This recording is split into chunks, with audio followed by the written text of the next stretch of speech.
Chers compatriotes, là où que vous soyez, je vous salue. Que vous soyez en Occident, sur le continent africain. Mes compatriotes arabo-africains, afro-musulmans, arabo-musulmans. Aujourd'hui, on va parler toujours de ce qui s'est passé au sommet de l'unité africaine à Addis Abeba ces 2 derniers jours et l'expulsion de la délégation sioniste de ce sommet qui a commenté les plateaux de télévision de par le monde et bien sûr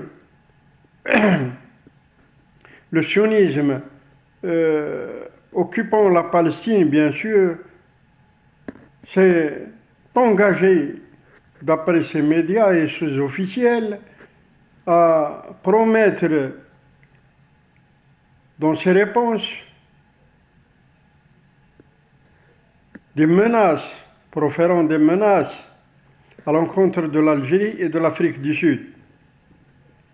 Nous savons bien que le sionisme international est d'une puissance gravissime. Pourquoi? Parce que le sionisme international est le jalon le plus éclairé, bien sûr par le biais des médias qu'il détient. 70% des médias dans le monde sont entre les mains du sionisme international. Ce n'est pas facile. Ces derniers jours,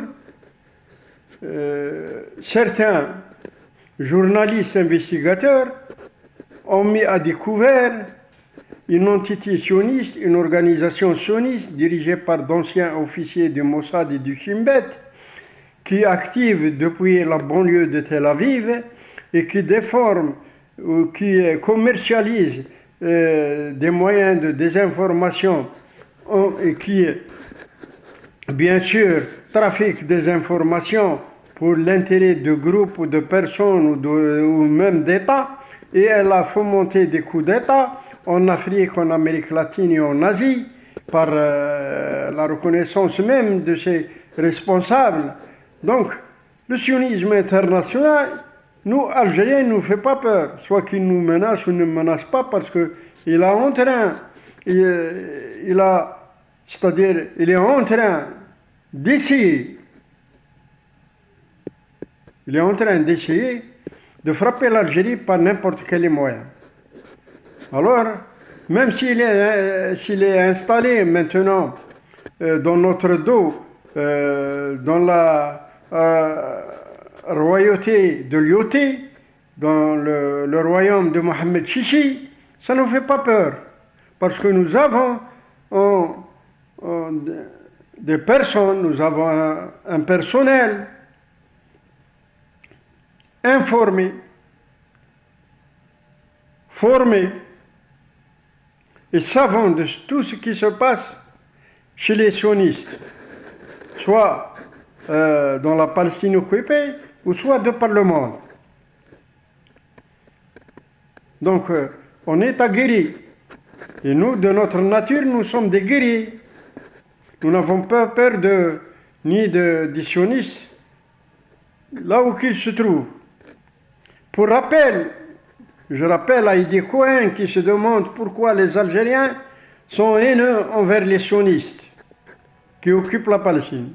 Nous sommes haineux envers les sionistes qui occupent la Palestine parce que en 1948, la première des choses qu'ont fait les sionistes de Haganah, ont détruit 3 villages occupés par des Algériens qui se trouvaient depuis 1856 sur la terre de la Palestine.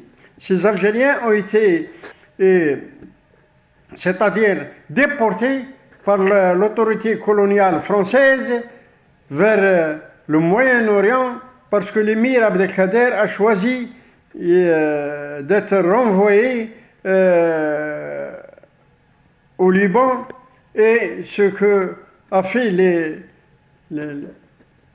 autorités coloniales alors, et cela même avant l'existence de l'État hébreu, soi-disant de l'État sioniste, en 1948, Alors les Algériens qui accompagnaient l'émir Abdelkader se sont installés dans 3 villages différents à l'est et au nord de la Palestine, c'est-à-dire vers la frontière libanaise.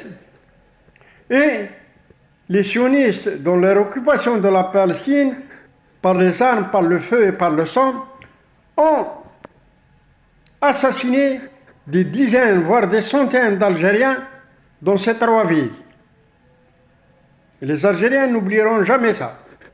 Nous avons eu une petite revanche en 1973, lorsque le commandant des forces algériennes, Abdelrazak Bouhara, que Dieu ait son âme, a éliminé 1000 soldats, presque 1000 soldats, 900 et quelques, 960 et quelques soldats en une seule journée, et détruit 150 chars.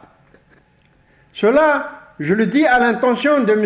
Idi Cohen, qui se demande pourquoi les Algériens ont-ils une grande haine envers les sionistes de la Palestine.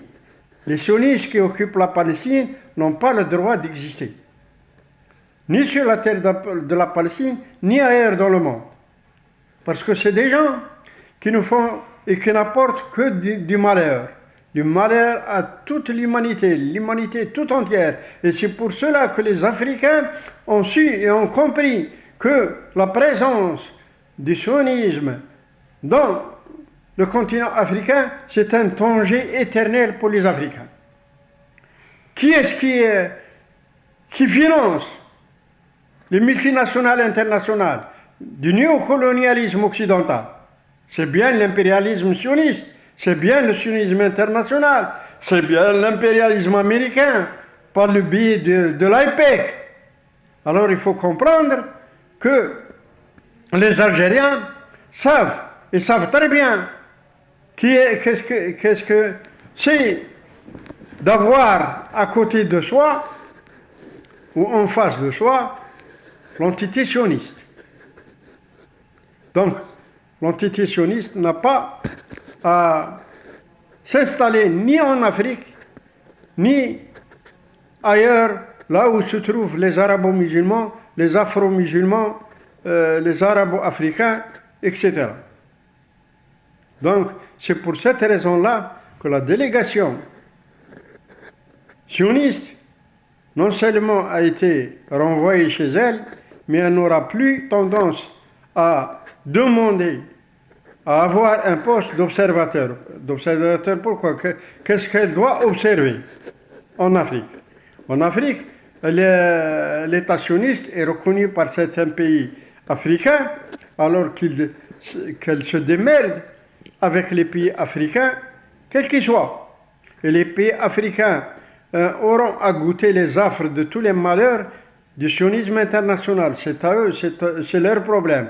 Mais la jeunesse révolutionnaire africaine, et en particulier la jeunesse révolutionnaire africaine, musulmane, arabo-musulmane et afro-musulmane, elle sait les enjeux de ce que veut l'entité sioniste dans le continent africain. Parce que nous l'avons bien dit, que c'est le sionisme international qui finance les multinationales occidentales qui violent, qui volent, qui spolient les richesses africaines. Il n'y a pas d'autre mot pour définir la présence de multinationales occidentales. Ça fait des décennies et des décennies. Des multinationales comme Arriva, comme Total, comme Shell, comme Exxon. Il y a des centaines de sociétés qui cherchent à prendre gratuitement les minerais africains, les richesses africaines, le pétrole, le gaz, le manganèse, la bauxite, l'uranium, etc., etc. Même pas un prix raisonnable, non, gratuitement. Parce que le sionisme international et le néocolonialisme occidental placent à la tête des gouvernements traites, tels que le Tchad, tels que la Côte d'Ivoire, tels que le Niger, tels que, etc., etc. Il y a des dizaines d'exemples où les traites qui ont vendu l'Afrique pour une bouchée de pain au sionisme international, pour que les richesses africaines soient exploitées, soient volées, soient spoliées gratuitement. Donc, l'Afrique vient de voir la lumière par le biais de sa jeunesse, par le biais des moyens technologiques actuellement, et elle est au courant. Elle est au courant de tout ce qui se passe dans le monde. Et elle peut faire la différence entre le bien et le mal. Et le mal, c'est le triangle du mal. Le mal, c'est le triangle du mal, à savoir le néocolonialisme occidental, le sionisme international et l'impérialisme américain. À bon entendeur, salut.